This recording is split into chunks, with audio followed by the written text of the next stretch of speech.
There's never a dull moment when it comes to the Dallas Cowboys, especially as we inch closer to week one of the regular season. And as fans wait on final roster decisions and injury updates, there's a growing buzz inside the building, and plenty of reasons to keep your eyes locked on what's happening in Dallas. Let's dive into some of the latest developments, starting with the offensive line, which could end up being the backbone or the Achilles heel of this team, depending on how things shake out. Now, let's talk about Tyler Guyton. Offensive line depth has been one of the more scrutinized storylines this offseason, and when Guyton went down, it definitely raised some eyebrows. But things might be trending in a more optimistic direction than some expected. Brian Schottenheimer recently gave a bit of a hopeful update, comparing Guyton's trajectory to that of Trayvon Diggs. In his words, Guyton is trending in the right direction. What that actually means is that the coaching staff hopes to see him back on the field, doing more than just rehab, as early as this week. That's significant because it hints at a possible return for week one, even if it's still somewhat ambitious. Let's keep it real. This was always going to be tight. The original recovery window after his injury was projected around 4 to 6 weeks, and week one lands right in that gray zone. The Cowboys aren't rushing him back, which is smart, but you can tell they're quietly hopeful. If it was a Sunday game instead of Thursday night, maybe you'd feel better about his chances. Still, there's a very real shot we see him suiting up sooner than some thought. And here's the thing that stood out to me, and maybe to you too. The vibe around Guyton has shifted. Last season, there were whispers that the team wasn't thrilled with how he handled some of his injuries, that maybe he wasn't pushing through bumps and bruises the way the staff wanted. But this time around, the tone is completely different. You're hearing praise. You're seeing optimism. That tells you a lot. It might mean Guyton's approach has changed, or maybe the coaching staff has a different level of confidence in him now. Either way, the Cowboys sound like they're pulling for him to get back on the field fast, and not just as a depth piece, but as a legit contributor. Now, we can't ignore what happened last season. Guyton wasn't where he needed to be. We all saw it. There were flashes, sure, but consistency wasn't there. And in this offense, with everything built around Dak's timing and rhythm, the offensive line doesn't just need to be solid. It needs to be the foundation. Without that group playing at a high level, the entire unit is at risk. The weapons are there in the passing game, no doubt. But the ceiling of this team depends heavily on what happens in the trenches. If Guyton isn't ready for week one, the next man up seems to be Nathan Thomas. And that's not just speculation. The way preseason snaps were distributed says a lot. Thomas didn't even play in the third preseason game, while Austin Richards was out there deep into the second half. That's usually a dead giveaway that Thomas is ahead on the depth chart. It also suggests the coaching staff sees him as the go-to backup at left tackle, at least for now. And I'll say this, you can see why. Thomas has grown throughout camp. He's raw, sure, but there's something there. He's got the physical tools, and more importantly, he seems to be winning the trust of the coaches. That matters. Now, he might not be ready to dominate out the gate, but in terms of filling in if Guyton can't go, he might be your best bet. Austin Richards, while promising, hasn't quite made the same leap. Switching gears, let's get into the Jaden Blue situation. The Cowboys' running back room is already full of question marks, and Blue getting dinged up again just adds to the chaos. The latest report says it's a low ankle sprain, not major, and there's still hope he's ready for the opener. That's good news on the surface. But if you zoom out just a little, this isn't the first time he's had to deal with nagging injuries. And for a guy who doesn't have a ton of wear and tear on his body, that's a little concerning. Look, we're not talking red flag territory just yet. Maybe call it a yellow flag, or orange if we're blending red and beige like some strange injury chart. But the concern is fair. This is a player who didn't get a heavy college workload. He's fresh. That's a plus. But he's also relatively untested over long stretches. So every time he goes down, even with minor things, it raises questions about durability. And in this offense, especially if you're not the feature back, you've got to be ready to step in and produce in limited touches. That's the role they envision for Blue. Not 15 touches a game, not even 10, but 5 or 6 chances to flip the field, show that home run potential, make defenses respect the change of pace. Those plays matter. And when you're building a backfield by committee, which is clearly the plan here, You need every weapon healthy, especially when you consider how shaky the rest of the group looks behind the top names. Javonte Williams, of course, is locked in. That's obvious. He's the guy. After that, Blue and Hunter Luepke look like the only true roster locks right now. There are some other names in the mix, guys like Miles, Deuce Vaughn, Maffa, but it's hard to see more than 4 backs making it, and those spots aren't guaranteed. So yeah, the Cowboys need Blue. They need his speed, his agility, and that explosive element that's been missing at times. Let's shift to the defensive side and talk about the cornerback situation, because that's another room filled with tough decisions. Kalen Carson is the name getting some attention, though not necessarily for the right reasons. He's dealing with a high ankle sprain, and while there hasn't been a detailed update lately, the silence itself is starting to say something. We're early in that 4 to 6 week window, and there's been little to no chatter about his recovery. That's usually not a great sign. So now the team has to decide. Do you carry him onto the active roster, even if he's not ready? Or stash him on injured reserve to start the year? It's a big decision, especially for a player who's already had some bumps along the way. Remember, Carson had a rough stretch last year. He started well against the Browns when injuries forced him into action, but then the confidence seemed to evaporate. And as a cornerback, once your confidence goes, it's a steep fall. Add in a shoulder injury that ended his year, and now he's coming off 2 straight setbacks. The Cowboys have other options, obviously. Darren Bland is a lock. Trayvon Diggs should be back at some point, maybe not week 1, but early in the season. Kyer Elam, Andrew Booth, they're safe. But after that, things get messy. You've got Keen Hall, Zion Childress, Israel Mukumu, who's incredibly versatile, by the way, playing all over the secondary and special teams. He's the kind of guy you want on your roster. But you can't keep everyone. And if Carson's not ready, there's a real chance he gets IR stashed. That opens up another spot, but also means someone else has to step up fast. And here's where it gets even more complicated. You got guys like Savion Redvell who might be in a similar boat. That math just doesn't add up. Something's going to have to give. Either the Cowboys carry more DBs than usual, or they're forced to part ways with players they like, or risk losing them on waivers. Not an ideal place to be. Now let's talk trades, because while everyone's focused on who's staying and who's going, there's a real opportunity here for the Cowboys to make some strategic moves. They've got depth in some areas and glaring holes in others. If you can flip a surplus piece for someone who can help right now, you have to consider it. Defensive tackle is the obvious position of need. The Cowboys just haven't gotten what they wanted out of Motzie Smith and that entire rotation. If you're going into the season with Jay Toya and Perry and Winfrey as your nose tackle options, something's gone wrong. That's just not going to cut it against teams that want to run the ball downhill. And while some of the top trade targets like Harrison Phillips and Eric Nady have already been moved, there are still options out there if Dallas wants to get aggressive. And here's where things get interesting. The Cowboys have a logjam on the offensive line. A good problem to have, but still a problem. They can't keep 12 offensive linemen. That's not how this works. Tyler Smith, Cooper Beebe, Tyler Booker, Terrence Steele, those are your starters. Nathan Thomas looks like your top backup tackle. And then you've got guys like TJ Bass, Austin Richards, Brock Hoffman, Sadiq Charles, Hakeem Adeniji, a Johnny Cornelius. You cannot carry all of them. That means somebody's getting cut. But instead of just letting those guys walk, why not shop them? There are teams out there desperate for competent offensive linemen, especially young ones with upside.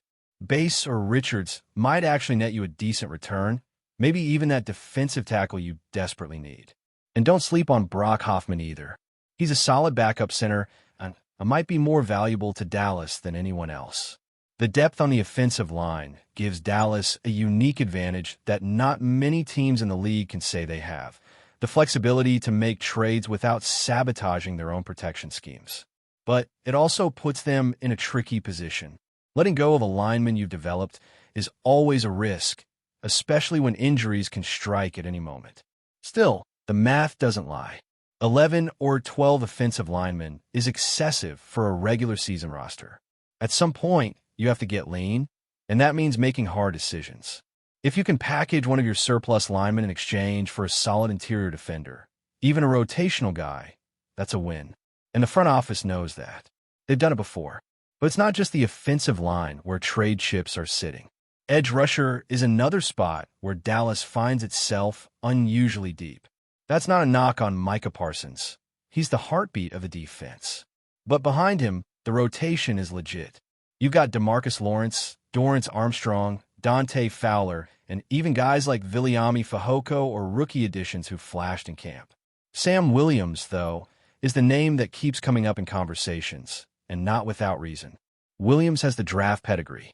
He's a former second-round pick with traits that you can't coach. Explosive off the edge, long arms, that twitchy movement that makes offensive tackles panic. But here's the thing. His development hasn't exactly been linear. Injuries, inconsistencies, and just flat-out lack of playing time last year have dulled some of the hype that surrounded him coming out of college. That being said, if you're another team, especially one struggling to generate pressure, you'd be crazy not to at least pick up the phone. Dallas knows this. They're not actively shopping him, but they're listening. And if you could flip a guy like Sam Williams for a young defensive tackle with upside, a guy who fits Dan Quinn's aggressive front, then yeah, you take that call. It's not about dumping talent. It's about balance. Dallas needs help in the middle of the defensive line more than it needs an extra edge rusher at this point. And while it's tempting to hoard talent on the edge, that talent loses value if it's just sitting on the bench. Now, someone else who might be flying under the radar is James Houston. His name might not resonate with the casual fan the same way, but the guy has played real, meaningful NFL snaps and held his own. He's shown that he belongs, especially in the preseason where he flashed some serious juice. The problem is, again, numbers. There just isn't room for everyone. If you're not going to keep him, you better be exploring a trade because he's not clearing waivers. Somebody will scoop him up the second he's available. That's the kind of talent you don't just give away for free. And that's really the theme here. The Cowboys are in a position where the talent pool is deep, but the roster limit is real. You're going to lose good players if you don't act. That's why trade talks are happening. Not because Dallas wants to overhaul the roster, but because they want to maximize value. If you can get something for a guy who might not make it past cut day, why wouldn't you? Whether it's an interior lineman, a rotational corner, or even a special teams ace, those pieces matter down the stretch. Let's not forget the other side of this conversation, the injury situation. It's not just about who's ready for week one. It's also about who might not be available, and for how long. Trayvon Diggs is a big one. The team has stayed fairly quiet, but the sense is that they'll be cautious. You don't want to rush a guy like that back for the sake of one game, especially when you've got the depth to survive without him temporarily. But it's still a blow. This is your top cover corner, your playmaker, your guy who changes games with one turnover. Even if he misses only one game, his absence will be felt. And that's why the Cowboys are probably keeping extra defensive backs around, even if it messes with the numbers elsewhere. They remember what happened last season when they got hit with a string of injuries in the secondary. That's how you end up pulling guys off the practice squad to face top-tier receivers. That's how games get out of hand. So yeah, they're planning ahead this time. It might mean sacrificing a fifth running back or a 10th offensive lineman, but that's the cost of insurance. Speaking of running backs, let's go back there for a second because the decisions are far from over. Beyond Williams, Blue, and Lupke, the picture is muddy. Deuce Vaughn is a fan favorite. No surprise there. He's electric when the ball is in his hands and has shown flashes of brilliance in open space. But the question the coaching staff has to ask is this.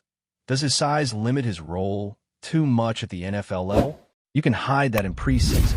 You can't always hide it in December when you're fighting for a playoff spot and the game is played between the tackles. But before we continue, don't forget to subscribe to our channel and give this video a like. Your support helps us keep bringing you the latest updates on the Dallas Cowboys.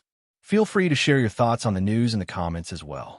Whispers of internal strife have taken center stage in Dallas as MICAH Parsons, the star linebacker of the Cowboys, reportedly stirs unrest within the organization.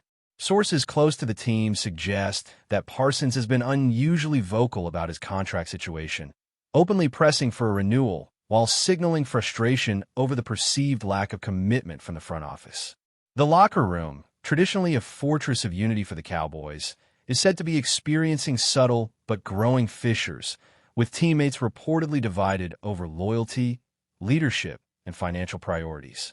Analysts speculate that Parsons' actions could be interpreted as a strategic move to secure his financial future, yet it also raises questions about the dynamics among veteran players and the coaching staff. The tension seems particularly heightened given the high expectations placed on the team following last season's playoff run, with fans eagerly awaiting the next chapter of the Cowboys' narrative. Observers note that Parsons' assertiveness may be seen by some as a necessary step to establish his value in a market increasingly dominated by high-profile contracts, while others worry it could erode the camaraderie that has long defined the team's identity. The saga is unfolding quietly, yet the undercurrents are impossible to ignore, and whispers of internal discord continue to ripple through both media outlets and social platforms, fueling speculation that the Cowboys' offseason may be far from straightforward. Reports indicate that Micah Parsons' push for a contract extension has ignited a firestorm of debate both inside and outside AT&T Stadium, with insiders describing a climate of unease among team executives and coaching staff. Sources suggest that Parsons' public commentary on his dissatisfaction with current negotiations has left front office officials scrambling to manage both the optics and the actual contractual discussions. The linebacker's impressive performance on the field has only intensified his leverage, leaving management in a precarious position where delaying talks could risk alienating one of the franchise's brightest stars. Observers point to subtle shifts in locker room dynamics, noting that teammates may feel torn between supporting Parsons' bid for recognition and maintaining a unified front that preserves team morale. Rumors suggest that veteran players may be quietly mediating, attempting to balance Parsons' ambitions with a broader goal of ensuring team cohesion. The media frenzy surrounding the situation has further amplified tensions, with social platforms inundated with speculation, fan theories, and insider commentary. Analysts note that the Cowboys' management faces a delicate balancing act, where any misstep could reverberate both on and off the field, potentially influencing draft strategies, free agency moves, and even coaching decisions. While Parsons' intentions may be rooted in securing his deserved recognition, the ripple effects of his assertiveness continue to generate conversation across every corner of the football community. The implications of Micah Parsons' contract saga extend beyond personal ambition, hinting at a broader cultural shift within the Cowboys organization that some insiders describe as unprecedented. Sources report that discussions in the front office are increasingly tense, with executives concerned about setting a precedent for other high-profile players demanding immediate contract resolutions. This situation has reportedly prompted informal meetings between coaches, management, and veteran players to assess the potential impact on team chemistry. Rumors suggest that while Parsons' performance is indisputable, his willingness to publicly air grievances could be perceived as a disruption, forcing the organization to carefully navigate both the legal and interpersonal dimensions of contract negotiations. Analysts highlight that such dynamics could affect upcoming games, preparation routines, and even locker room leadership hierarchies, creating subtle but significant shifts in team operations. Fans and commentators alike have speculated on the potential for long-term consequences, debating whether Parsons' assertiveness signals a new era of player empowerment or a fleeting moment of discord. The Cowboys brand, historically tied to a combination of discipline, loyalty, and on-field excellence, now faces an internal narrative that emphasizes individual agency and negotiation leverage.